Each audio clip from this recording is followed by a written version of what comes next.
Hello. Hey everyone, great. Nice seeing you again. Yes, this is always one of my favorite formats, being able to sit down with you and just have a conversation. Sometimes we've been working together so long, we forget that there's time to just sit back. True. So what's going on?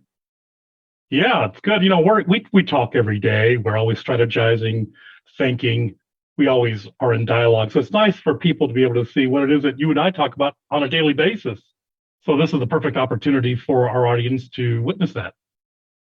Absolutely. Absolutely. And what this looks like right now is we're going to have some questions that'll appear on the screen, and we'll go through and answer those questions. We also want to let the audience who's watching at home know that you're free to ask questions. Feel free to type that in a chat. And if we have time at the end, we'll try and cherry pick some of those questions to answer. And if not, we will continue to answer questions even after the streaming is done. We ready to get Excellent. I'm started? ready. All right, let's start with our first question. Hmm. So I'm going to let you start with this one, Jared. Boy, so many words come to mind. I think one word that describes 2022 would be impact. That's a tremendous word, impact. It's why we have expanded uh, our presence into a total of 5 countries, at least 3 countries. We are witnessing impact of a nature that people have not actually had, where they've been able to engage in conversation with human beings that they've never been able to do that up till now. To be able to witness that has been thrilling. It sent chills up and down my spine. So I would say the word impact, to me, reminds me that we have to generate impact that is global. And so that's really where my thoughts lead me today. That's a really good word choice. I thought about this and thinking about this in terms of my experience of working with Convo and going global, but also on a personal level. The word is affirmation. The reason why I chose that word is we've gone through so much change, both in our personal lives, with the pandemic making us go remote, and all of the layers of movements that have been happening during that time. Sometimes it's so easy to disassociate because this is such a new world, but it also helps to remind us what the truth still is, what our affirmations are every day. And I look at myself in the mirror every day and I ground myself in the things I believe and the things I've learned, and learning that 2022 was a year about affirmation, not That's a really good necessarily word. external, not only just external, but internally too. But I feel like the year 2022 really led us to get really focused on what we're doing here at Convo. My own personal experience. I mean, it's been a critical year for the company, for us as individuals at a very personal level. Yeah, I'd absolutely agree with you. Yeah, and I would add to that, when you've done something so long, it's so easy to get lost of the sights, right? And I think that's where it's important to have those checks and balances and confirmation of, yes, we're still in the present. We haven't been doing this too long. All right, you ready to move on to the next question? Yeah.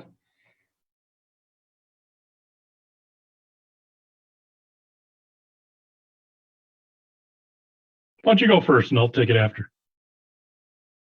Yeah, okay. Yeah, for sure. It's always good to approach things with an open mind and an open heart, regardless of how long you've been in the field, how long you've been doing things. It doesn't mean you're the utmost expert. It doesn't mean you know all the answers, right? I think the biggest lesson I've learned in 2022 is sometimes you need to hit the pause button, stop things, even though collaboration's happening, ideas are coming out, but just to stop and get out of yourself, get out of your position, get some exposure to ideas and different perspectives, and some humility, and then getting back to that idea of affirmations being part of this. We had the opportunity to travel to some of our country, some of the different countries. Obviously some of them had COVID barriers in place until most recently, and I would probably say that was the biggest lesson learned in talking about ideas. In video is great, but to be there, boots on the ground with everybody and seeing folks with that humanity that perspective, I think that's been the biggest impact for me in 2022. How about you, Jared? Oh, there have been numerous lessons I've learned in 2022 for sure. I think one of the major lessons I've learned was in terms of flexibility. At times we try to pursue a course, but then need to step back and think, listen, we need to change things, try new things. It's okay for the company to not have to stick with the same old system and set that aside. For example, in 2019 or prior to COVID, we had perhaps 12, 13 call centers. We had no at-home program in place. Leap forward to today, most of our workforce is remote. We have only 4 call centers. And yet we have, what is it now, over 300 to 400 interpreters who are now working from home. That's a radical change just overnight. And so that has contributed to the lessons we have learned, realizing that things don't necessarily have to be so hard. If we can adapt, if we can adapt like that, we can do just about anything and make progress. I think the critical part for this year is to be flexible with what we learn. And as we learn, to continue to invest in what works. And if it doesn't, to change. It's okay to fail so long as it's forward. Make mistakes, move forward with the team, and have the whole company adopt that practice. It's hard to accept that we might fail. There's no human being on earth who doesn't fail. It's normal to fail. Absolutely, we need it. But to have the respect, I would respect the person who owns up to it, but then follows up with what they're going to do about it. Often we own up to something, but we don't do anything about it. And that can't be. We need to include action.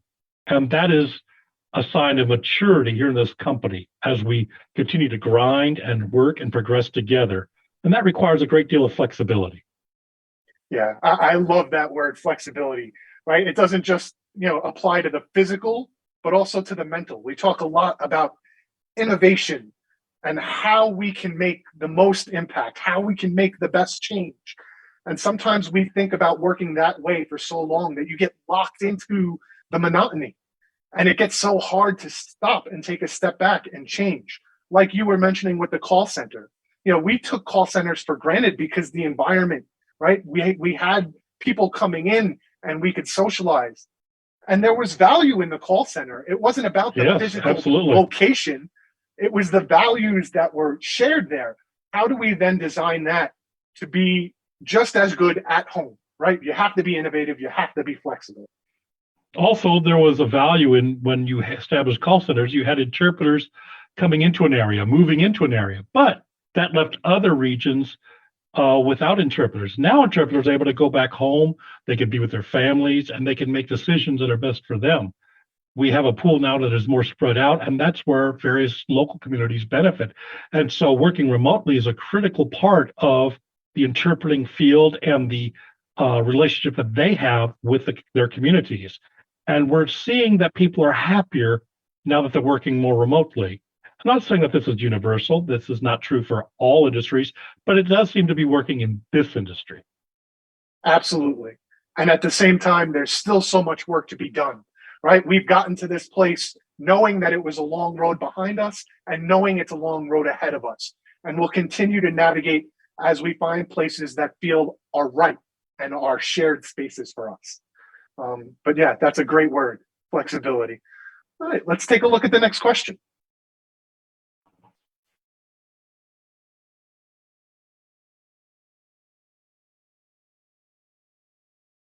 Jared, do you want to tackle this one? Cool. Let me see that again. Boy, there's a lot there. I think when we started out in the United States, it was the typical VRS business. As we expanded, we then added Canada to our overall operations. But then we began to realize that we wanted to expand globally. We've been talking about this since 2015. We've spoken about this as a larger goal. With Brahm, bringing him on board, we would have these conversations and began to plant seeds in that direction. We then expanded to the UK. We added Australia, now South Africa. With the current landscape, we are observing and learning from a variety of models that exist. And we've realized that we can build out a system, a model wherein people can truly benefit with how they make or utilize interpreting services and not be limited strictly to VRS. We've learned so much. And I've met so many people, brilliant people on a global level, and have come to realize that we should all be part of one team. In the past, we've had a multitude of teams, and they were all spread out, and they were all working in their own silos. They had great interaction for themselves, but there was no cohesiveness. Various teams were ahead, some were behind.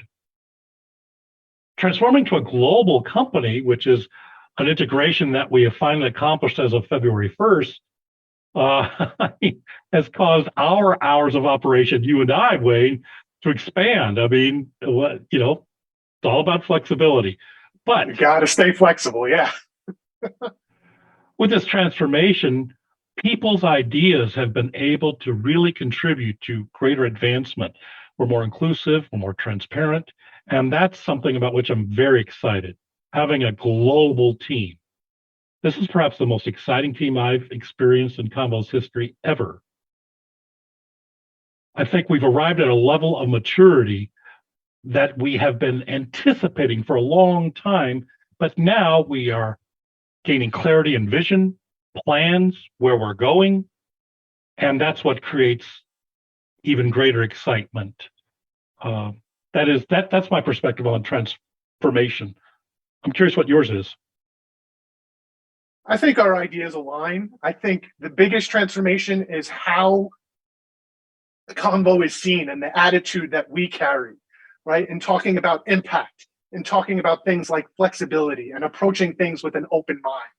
That mindset, a lot of that work has been happening internally, right? When we originally founded Convo, there was meaning behind the word Convo, right? It reminded us as to what our charge was, what our purpose was, what we were in this business for.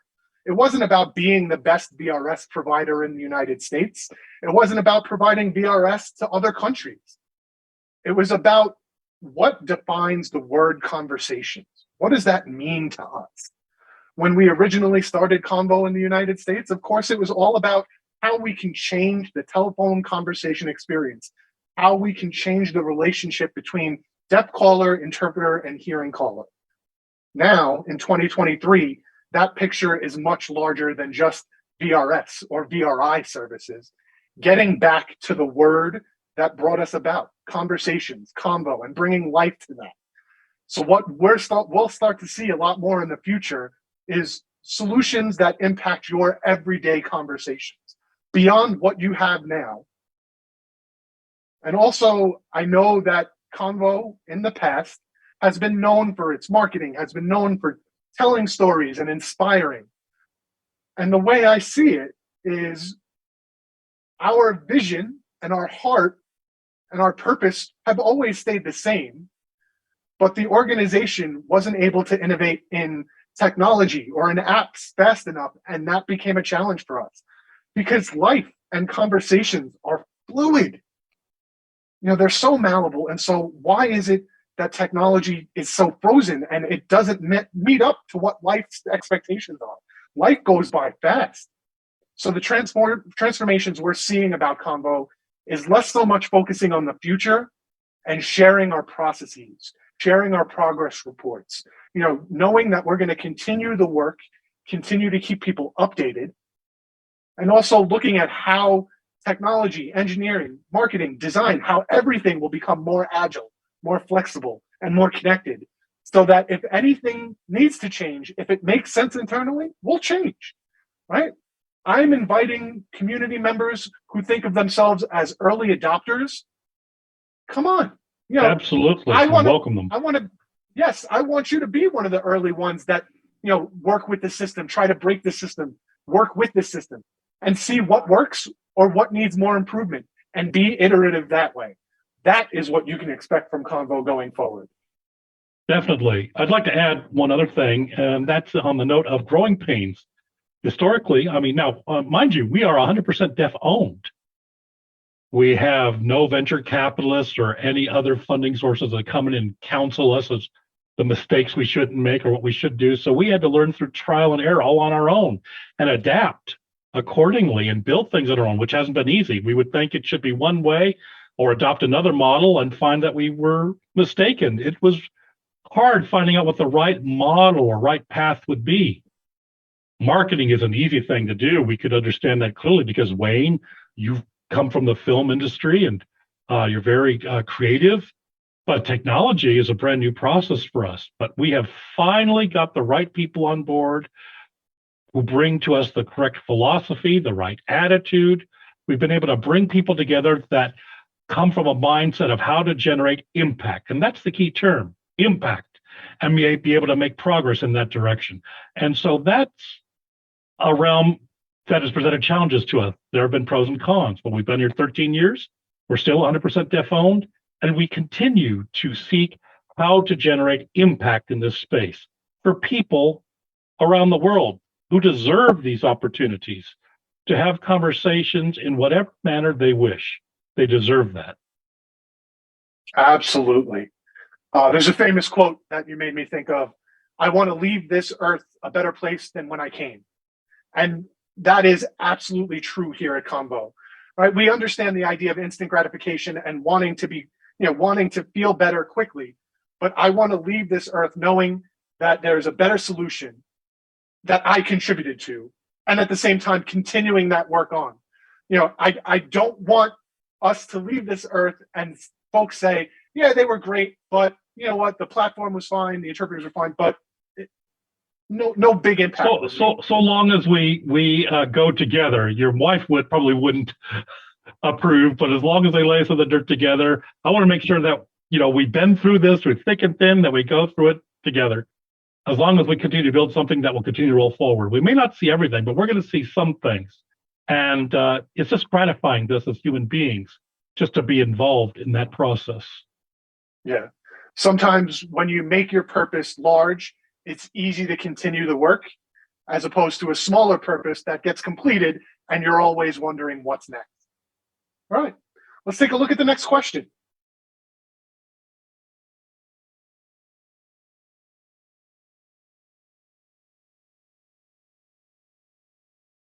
I'll let you take it. Yeah, I'll take this first one. Conversations means, at a very basic level, human to human connection. Each person coming to this with their ideas, their backgrounds, their belief systems, and sharing. It doesn't have to be fluidly, but the ability to go back and forth. Did you mean this? Oh, no, you meant this. This is my opinion about it, right? To be able to share ideas with anyone. Whether it's to resolve problems, to connect, to gain a better understanding of your own family, your family history, behaviors. Sometimes I try to observe and engage in a conversation to understand why certain choices have been made, why people have adopted certain points of view, to gain an all-around better understanding so that people can make better decisions.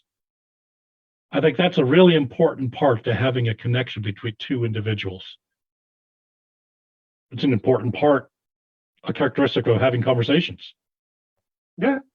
And just doing a quick comparison of this word, if we talk about communication, right? If you look at the dictionary definition of communication, it's usually about information and the quality of information being shared. But now we're talking about conversations. Again, this idea of feeling like there is a sharing of information, a sharing of ideas.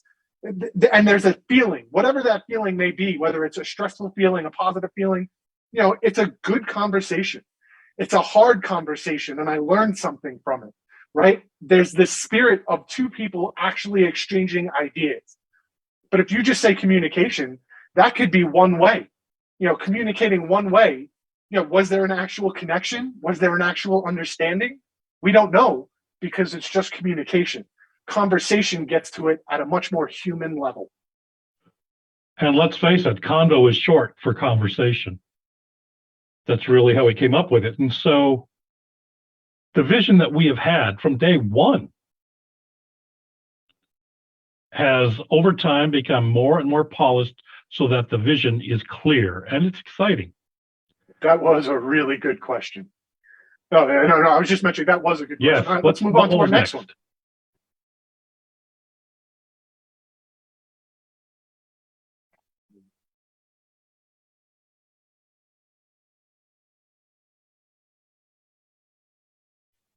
Yeah, I'll take that. Well, phone calls can be about a specific thing. Conversations can involve a variety of contexts. They're not restricted merely to phone calls. Phone calls are a critical part of our lives, to be sure. However, there are many gaps that exist between phone calls being placed and conversations, and those can be sizable. Supposing I wanted to have a conversation with my neighbor, I realize that I just can't, or I may bump into someone, maybe an old friend from high school, that'd like to engage in a conversation. In those scenarios, where's the flexibility that I have to have conversations with these individuals as opposed to placing a phone call? I don't know if that fairly represents the differences. Yeah, I think we're on the same page here, Jared. By saying call, we are limited to a very small part of our lives and our day-to-day experience. Now, phone calls are important. Access to those conversations are important. But what happens when I hang up and I walk out of that room, right? Those conversations are important too. I may call a doctor who says, no, I'm going to need you to come into the office. Now, if that hospital or doctor's office doesn't have an interpreter, it's the same topic, it's the same point of conversation, right? And it didn't stop at that phone call. It's holistic. So to me, that defines the difference between a call and a conversation. A call is part of it. You can have an on-phone conversation, but you can also have a conversation in person, on Zoom. There are a number of different formats that conversations can happen. So we look at it holistically, whether a person's making phone calls, going to an in-person meeting, or just online at a coffee shop, they can have a conversation anywhere at any time. To me, that is the true connection we all look for as humans. And that is what I see as the difference. Agreed. All right. I think we're actually out of questions.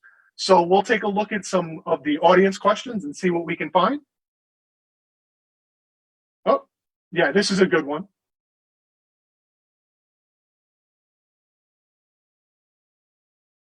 What is something new that you want to start doing at a personal level in 2023? That's a really good question. Jared, you want to take it? Ooh. Relevant to the company or on a personal level? Personal level. Okay. Personal level. Personal. Well, on a personal level, I want to learn a different sign language. BSL, for instance, I just learned how to use their alphabet. Auslan, other sign languages, I would certainly be interested in learning. You know, I remember in high school, I thought about maybe taking Spanish, but I couldn't because it was all spoken. And so I was granted an exception. I could skip taking Spanish as a kid, but I always wanted to. But I do have an opportunity to learn to sign a different language. And so from 23 to now, in 2023, in a personal level, I'd like to learn a new sign language. And I will say, you're off to a good start. You've been picking up bits and pieces here and there. Well, I definitely need to practice more. For me, on a personal level, something I need to work on is a better work-life balance. Just because our work is about our lives as well, right? It's about our experience. It's about our families and our children's experiences. So I need to learn how better to delegate, how better to communicate. And the better I can do that, the better I can be available for whatever comes in life, including my family and personal life, and not just being consumed by the work we do every day. I think that is my personal goal for 2023, in creating that balance without losing anything. You got it. I got to help you with that balance. We need to help each other because we enjoy our work and our mind is always working in that direction. We work from 8 a.m. to 8 p.m. because we're global now. And so we definitely have to make doubly sure that we do ensure that we have a balance. With those expanded work hours for us, it can be fatiguing mentally and physically. And so we have to bear our health in mind. Yeah, and if I'm not showing up 100%, what good am I, right? We need Right. everyone to be at their best, and that balance supports that. That was a tremendous question. I wonder if there are any more. I, again, we have about 5 minutes left, and if there are no further questions, we'll wrap up and continue answering questions that come in afterwards. Any further questions from the audience?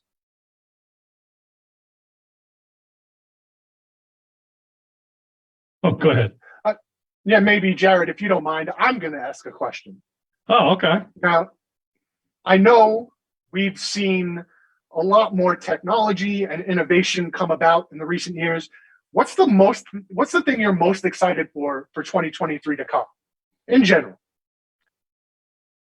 Technology wise, most exciting thing, perhaps, OpenAI, ChatGPT. That's fascinating to me. It could mean that so many things will be resolved for us simply as human beings, as they are utilized in positive ways. They can build things out for you. We may come up with a question, and sometimes we have so many things on our minds, but we have limited time and resources. But we can enter those questions and ideas and receive thoughts and possible solutions. So I think OpenAI would be of great benefit to us in terms of reading data and helping us with making better decisions for our company. Currently, we have 500 employees spread out between 5 different countries. And where we are now, we're manageable. But what happens when we expand to 1,000 or more? We want to make sure that the decisions we make are of good impact, not bad. And so I think that would be one definite benefit of introducing OpenAI. And I'm very excited about the possibilities. What about you? Yeah, we're in the same boat, Jared. I think there are some polarizing views on that technology, right? If the technology becomes too advanced, it becomes, detrimental to communities, especially people in the disability community, right? We think about, something being added, and then it adds audio, so that the deaf community is left behind, or it adds video, and the blind community is left behind. And so, what I want to see as much as possible is accessibility in technology, whether it's operating systems and building apps where there is technology stacked ready for accessibility, ready for real-time captioning, and available. So that way we could just plug and play. And it's not any community left behind. All the communities are going at the same pace. And I hope that it continues that way. So I have a question for you, Wayne. Let's go. I recall you stating that you view this year as carrying a sense of urgency. And I wonder why you think that way, given where we are now, the developments in technology and the landscape we have now. Why is this such an urgent time for us? Yeah, that's a good question. And again, I look at history and seeing that history repeats itself. If you wait, you find yourself at the back of the pack, right? So we need to have a sense of urgency. What we have now is good, but it could be so much better. There can be so much more done. Why wait, right? If we wait, we'll find ourselves at the back of the pack. So we have to think about this every day. There's somebody out there who wasn't able to have a conversation with their family.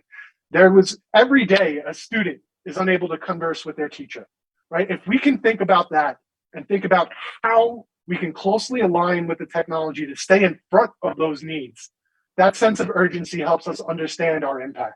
Without that sense of urgency, it's about marketing, it's about customers. But at the end of the day, what are we doing? What are we doing? This is an urgent matter. And so that's why I like to, and that's why I emphasize that everybody needs to feel like this is a matter of urgency.